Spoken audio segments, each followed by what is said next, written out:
دوران تعلیم دارالعلوم کے کیمپس میں آپ رہے جب، اس دوران کوئی بڑی علمی شخصیت یا آپ کے اساتذہ میں سے جن سے آپ بہت زیادہ متاثر ہوئے ہوں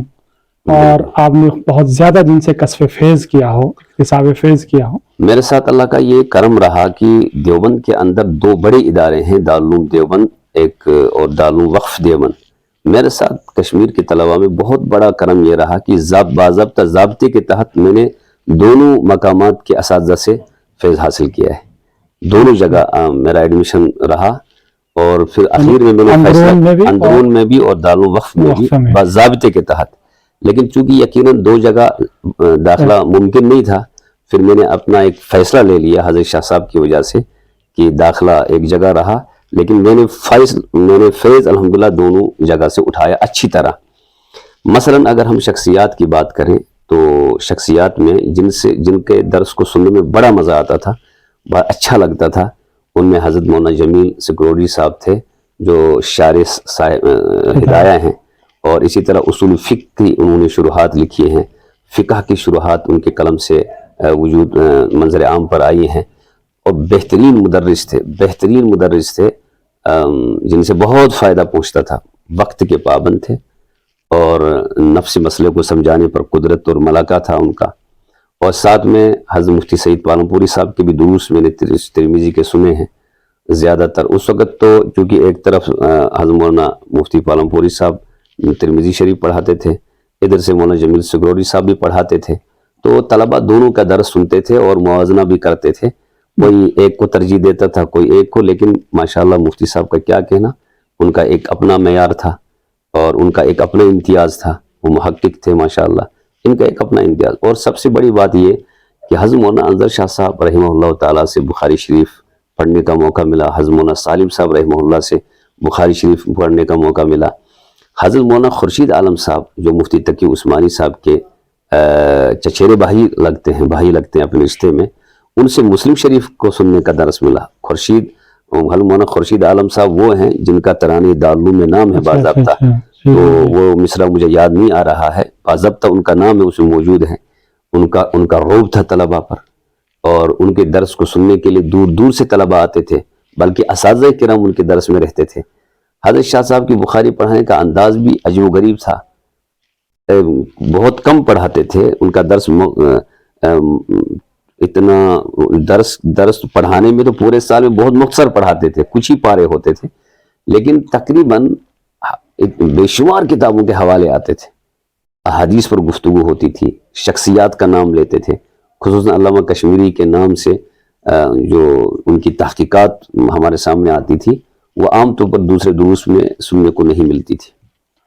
الغرض حضرت شاہ صاحب ہیں، اور اسی طرح مولانا سالم صاحب ہیں، اسی طرح دارالعلوم کے حضرت مفتی سعید صاحب ہیں، اسی طرح اور قرآن کریم کے عنوان سے براہ راست حضرت مولانا قاری ابو الحسن صاحب ہیں، جو پورے ہندوستان کے مایہ ناز اور معتبر قاری کہلاتے ہیں، بلکہ صدر القراء ہیں وہ، بر صغیر میں ان کا ایک نام ہے، ان سے باضابطہ قرات کا فن ہم نے سیکھا۔ آپ نے نام لیا حضرت شاہ صاحب کا، اگر تفصیل سے بتائیں، حضرت شاہ صاحب کیونکہ وادی سے ان کا ایک خصوصی نسبت حاصل ہے، اور ظاہر سی بات ہے وادی کو ان کی شخصیت پر، ان کے والد گرامی علامہ انور شاہ کشمیر رحمۃ اللہ علیہ کی شخصیت پر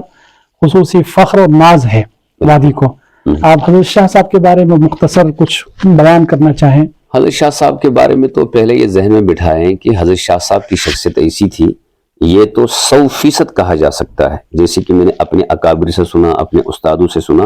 اور یہ دارالکتاب سے ایک رسالہ شائع ہوتا رہا ہے، اب تو بند ہوا ہے، اس کا نام تھا ترجمان دیوبند۔ تو اس میں حضرت شاہ صاحب کی وفات پر جن لوگوں نے لکھا، اس میں ایک خاص شخص کی تحریر میں نے پڑھی، اس میں بھی انہوں نے یہ بات لکھی تھی جو میرے ذہن میں تھی پہلے سے ہی، وہ یہ تھی کہ جب سے دارالعلوم دیوبند کا قیام عمل میں آیا، دارالعلوم دیوبند کی بنیاد پڑی، اس کے بعد چند شخصیات کو چھوڑ کر، ممکن ہے ایک دو شخصیات رہی ہوں ایسی، صرف شاہ صاحب کی شخصیت ایسی رہی ہے جن کو اپنے دارالعلوم دیوبند کے اکابرین کے بارے میں سب کچھ ازبر تھا، شخصیات کے بارے میں اتنا کچھ وہ کہتے تھے، ایسا لگتا تھا کہ انہوں نے شخصیات کو پی رکھا ہے، یاد ہے ان کو ایک ایک جملہ۔ اسی لیے ان کے تقاریر میں قاری طیب صاحب کا حوالہ، حضرت مولانا حسین مدنی رحمہ اللہ کا حوالہ، مولانا قاسم نانوتی رحمہ اللہ کا حوالہ، حضرت مولانا بڑے بڑے جو حضرت مولانا فخر الحسن صاحب رحمہ اللہ کا حوالہ، اسی طرح جو مولانا رشید احمد گنگوئی رحمہ اللہ کے اتنے حوالے، اتنے ان کے بارے میں، مولانا شبلی تھانوی صاحب رحمۃ اللہ علیہ کے بارے میں، یہ صرف سب سے زیادہ اگر آپ سنتے تو شاہ صاحب سے سنتے۔ ذاتی طور پر شاہ صاحب کی جو شخصیت تھی وہ اتنے ذہین تھے، میں نے خود سنا مولانا احمد صاحب سے، ہم ان کو بھائی احمد کہتے ہیں، مولانا احمد خضر صاحب، ان کے جو فرزند جلیل ہیں اس وقت شیخ الحدیث ہیں وہاں، تو انہوں نے فرمایا کہ شاہ صاحب بھی کی ذہانت بھی کوئی کم نہیں تھی۔ علامہ کشمیری کا تو ہم حوالہ دیتے ہیں، لیکن علامہ کشمیری ہی کے فرزند ہیں مولانا انظر شاہ صاحب، فرماتے ہیں ان کی ذہانت کا ایک ہی حوالہ آپ ذہن میں رکھ لو، اس سے آپ کو اندازہ ہوگا۔ فرمایا کہ جب وہ ایک موقع پر 40 سے 50 سال کے بعد ان کو پڑوسی ملک میں جانا پڑا تو ایک مسجد میں ان کا خطاب رکھا، لوگ جوک در جوک آتے رہے، اس میں سے ایک بوڑھا کھڑا ہو گیا جو تقریباً 90 یا 95 یا 100 سال کا رہا ہوگا۔ اس نے کہا کہ میں تقریر کرنے نہیں دوں گا، میرے ایک سوال کا جواب آپ کو دینا پڑے گا، تب جا کر مجھے یقین ہوگا کہ آپ شاہ صاحب کے بیٹے ہیں۔ مجھے یہ بتائیے کہ میں کون ہوں؟ اب 50 سال کے بعد جب حضرت شاہ صاحب کا انتقال ہوا ہے تو مولانا انظر شاہ صاحب رحمہ اللہ 4 سال کے رہے ہیں۔ 4 سال کی عمر کے بعد 50 سال گزرے، تب جا کر وہ کسی پڑوسی ملک میں کسی جگہ مقام میں کسی مسجد میں گئے ہیں۔ تو اس بزرگ نے کہا ذرا یہ بتائیے میں کون ہوں؟ شاہ صاحب نے اوپر سے نیچے دیکھا، 1 منٹ کے اندر انہوں نے بتایا تم تو وہی ہو نا جس نے شاہ صاحب کی میت کے اوپر سے چادر چھین کر لی تھی اور شاہ صاحب کی چادر لے کر بھاگ گئے تھے، تم تو وہی ہو۔ تو بس یہ کہنا تھا، اس نے وہ تکبیر بلند کی ہے اور یہ کہا ہے واقعی یہ شاہ صاحب کا بیٹا ہے، یہی ہو سکتا ہے شاہ صاحب کا بیٹا۔ اس ذہانت کا ایک وہ بتا رہے تھے ذہانت کا حوالہ، اصل میں خود اس کا گواہ ہوں، شاہ صاحب کی مجلسوں کو میں نے اٹینڈ کیا ہے، میں حاضر رہا ہوں۔ شاہ صاحب کی مجلس عشاء کے بعد منعقد ہوا کرتی تھی، دیر تک چلتی تھی۔ شاہ صاحب اپنا ایک ماشاءاللہ شاہانہ مزاج تھا ان کا، کھانے میں بھی وہ شاہانہ مزاج رکھتے تھے، پہننے میں بھی شاہانہ مزاج رکھتے تھے، تو بلکہ وہ کہتے تھے کہ بھائی امیروں کے کپڑے نہ دیکھو، کپڑے دیکھنے تو میرے دیکھو۔ وہ ایک مطلب عجیب و غریب مزاج رکھتے تھے، بلکہ مزاج ان کا عجیب تھا، بڑا سا ان کا ایک مزاج تھا، صبح بھی وہ تفریح کے لیے جاتے، شام کو تفریح کے لیے جاتے۔ اس موقع پر کوئی بڑا شخص بھی آ جاتا، بڑے منصب پر فائز کوئی بھی آ جاتا، ان کو منع کرتے تھے، اور ہر ایک ہندوستان میں ہر ایک نے یہ سمجھ رکھا تھا شاہ صاحب کا مزاج کیا ہے، تو ہر کوئی ان کی رعایت کرتے تھے، بڑے سے بڑے شخص کے ساتھ مزاحی الفاظ۔ تو مجھے یہ کہنا ہے کہ شاہ صاحب رحمہ اللہ تعالیٰ نے مجلس میں یہ خود کہہ دیا کہ حضرت شاہ صاحب کو تو ماشاءاللہ 40 سال یاد رہتا ہے، صفحہ بھی، سطر بھی، ایک چیز بھی، لیکن مجھے بھی الحمدللہ 6 مہینے تک ذہن سے یہ بات نہیں نکلتی، اور ایک چیز وہ ماشاءاللہ بتاتے تھے، اور کافی ہر چیز پر ان کی نظر تھی، عقائد پر، عبادات پر، معاملات پر، سیاست پر ان کی زبردست نظر تھی، اور بڑے بڑے علماء آ کر ان کی مجلس میں بیٹھ جاتے تھے۔ بلکہ شیخ یونس صاحب رحمہ اللہ تعالی معاصر کی گواہی معتبر مانی جاتی ہے احادیث کی سند حدیث میں اگر کسی کی گواہی معتبر ہے، اس میں سب سے بڑی گواہی معاصر کی ہوتی ہے۔ تو معاصر بہرحال عام طور پر سہل نہیں ہوتا یہ کہ معاصر کو تسلیم کرے۔ تو شیخ یونس صاحب رحمہ اللہ تعالیٰ نے فرمایا کہ بھائی اگر تمہیں اس دور میں کسی سے سننی ہے تو حضرت مولانا انظر شاہ صاحب سے جا کر سنو، یہ ان کی گواہی تھی اس معاملے میں۔ تو یقیناً وہ حدیث کے معاملے میں اور تاریخ کے اعتبار سے اور سیرت پر ان کی جو دسترس تھی، تو یقیناً ہمیں کہیں اور دیکھنے کو نہیں ملا۔ واقعی شاہ صاحب کی شخصیت تو بہت عالمی اور آفاقی شخصیت تھی، اس میں کوئی دو رائے نہیں۔ مفتی صاحب آگے ایک سوال یہ میرا ہوگا، آپ دارالعلوم دیوبند کے پرفضا ماحول میں رہے ہیں اور ایک عرصہ آپ نے زندگی کا وہاں گزارا، بڑی علمی شخصیات اکابر دارالعلوم سے استفادہ کیا، فکر دیوبند کو آپ کن الفاظ میں بیان کرنا چاہیں گے؟ اگر مختصراً اگر آپ دیوبندی فکر کو جو پوری دنیا کے جو ہے مختلف ممالک میں، تقریباً دنیا کے تمام ممالک میں دیوبند کے فارغ التحصیل موجود ہیں اور دینی خدمات، بہت بڑی خدمات انجام دے رہے ہیں، آپ کن الفاظ میں بیان کرنا چاہیں گے؟ بس مختصر طور پر یہ سمجھنا ہے، دیوبند کوئی مسلک کا نام نہیں ہے اور دیوبند کوئی جماعت بھی نہیں ہے، بس دیوبند دراصل صحابہ کی فکر کا ترجمان ہے، اور علامہ اقبال رحمۃ اللہ علیہ نے جو یہ فرمایا کہ جب ان سے پوچھا کہ دیوبندیت کیا ہے تو انہوں نے فرمایا بس ہر معقول پسند آدمی دیوبندی ہے، جو معتدل بات کرے، جو صحابہ کی ترجمانی کرے، جو قرآن کی صحیح تشریح پیش کرے، جو صحیح قانون بتائے اور دنیا کو معتدل نظام دے دے، وہ ہے دیوبند۔ باقی اس کے علاوہ کوئی تشریح نہیں دیوبندیت کی۔ تو گویا کہ اگر اختلاف کہیں ہے، انتشار کہیں ہے، کہیں جنہیں والا حکم کفر ہے، یہ سب چیزیں دیوبند سے الگ ہیں، اس کا تعلق دیوبند سے ہے ہی نہیں۔ اعتدال کا نام دیوبند ہے، معتدل فکر کا نام دیوبند ہے، صحیح تعلیم دینے کا نام دیوبند ہے، اور دین کی صحیح تشریح پیش کرنے کا نام دیوبند ہے۔ اسی لیے دنیا کے اندر صحیح معنوں میں اگر تسلیم کی جاتی ہے کوئی فکر تو وہ کوئی بھی شخص ہو، دیوبند کو تسلیم کیے بغیر اس کو کوئی چارہ نہیں۔ غیر مسلمین تک جو دارالعلوم دیوبند کا تعارف پہنچا انہوں نے تسلیم کر لیا۔ اس سے ایک حوالے سے اندازہ ہوگا، وہ یہ کہ جب شیخ رشید احمد رضا المصری دیوبند تشریف لائے ہیں، پہلے تو وہ کہیں اور تشریف لے گئے تھے، اس کے بعد دیوبند پہنچے، تو تفصیل ہے ان کے بارے میں۔ علامہ کشمیری کا جب انہوں نے درس سنا، علامہ شبیر احمد عثمانی رحمہ اللہ کا انہوں نے درس سنا، علامہ شبیر عثمانی کے بارے میں یہ کہا، فرمایا کہ بہت بڑے عالم ہیں، کہیں کہیں مجھے اطمینان نہیں ہوا۔ علامہ کشمیری کا جب درس سنا، عربی میں انہوں نے درس دیا ان کی رعایت میں، تو 20 درس میں کھڑے ہو کر یہ فرمایا کہ شاہ صاحب کچھ تو رحم فرمائیں، میں بھی 40 سال بخاری پڑھا چکا ہوں، آپ تھوڑا سا اپنے الفاظ کو سہل بنائیے اور نیچے آ کر ان طلبہ کو سمجھائیے۔ تو علامہ کشمیری نے فرمایا تھا کہ اس سے نیچے اترنا میرے لیے ممکن نہیں ہے۔ فرمایا تھا شیخ رشید احمد رضا المصری نے کہ میں اگر قسم کھا لوں کہ یہ شخص ابو حنیفہ سے بھی زیادہ علم رکھتا ہے تو میں حانش نہیں ہوں گا۔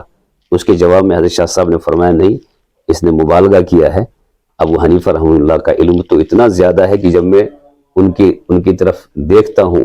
ان کو سمجھنے کی کوشش کرتا ہوں، میری ٹوپی پیچھے سے گر جاتی ہے، لیکن ان کے علوم کو میں وہ احاطہ نہیں کر پاتا۔ ان کے ساتھ جو تشبیہ ہے وہ زیادتی ہے۔ غرض یہ تو بیچ میں بات آئی، تو دیوبند دراصل نام ہے، دیوبندیت نام دراصل ہے دین کی صحیح تشریح کا، دیوبندیت نام ہے اعتدال کا، اور دیوبندیت نام ہے کہ ہر مسلمان کو کسی نہ کسی طرح سے مسلمان رکھنے کا،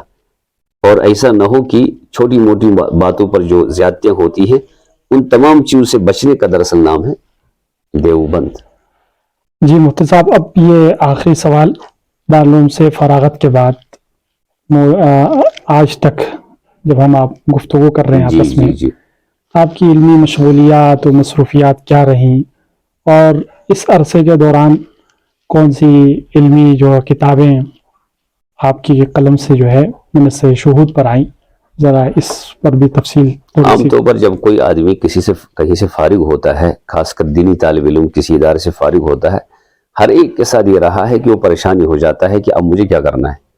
تقریباً یہی صورتحال دارالعلوم دیوبند سے فراغت کے بعد میرے ساتھ بھی ہوئی، لیکن اللہ کا شکر ہے چونکہ دور حدیث میری اول پوزیشن رہی ہے، اور دیوبند کا یہ معاملہ کہ حضرت شاہ صاحب نے کہا کہ بس یہی پڑھاؤ، تو کچھ مہینے میں نے وہاں پر پڑھایا بھی، اور چونکہ بہت ساری وجوہات ہوتی ہیں، پڑھانا ہی آدمی کا وہ اسی پر کام نہیں چلتا، تو اس وجہ سے بہت ساری وجوہات کی بنا پر وہاں سے مجھے وادی آنا پڑا۔ وادی میں کچھ سال ایک ادارے میں سری نگر میں ہی پڑھایا، اور لیکن یہ طے ہی نہیں ہو پا رہا تھا کہ مجھے کرنا کیا ہے، یہاں تک کہ میں پھر حضرت شاہ صاحبی کے حکم سے بمبئی چلا گیا 1 سال دارالفتہ کے کام کے لیے، حضرت شاہ صاحبی ہی کے حکم سے۔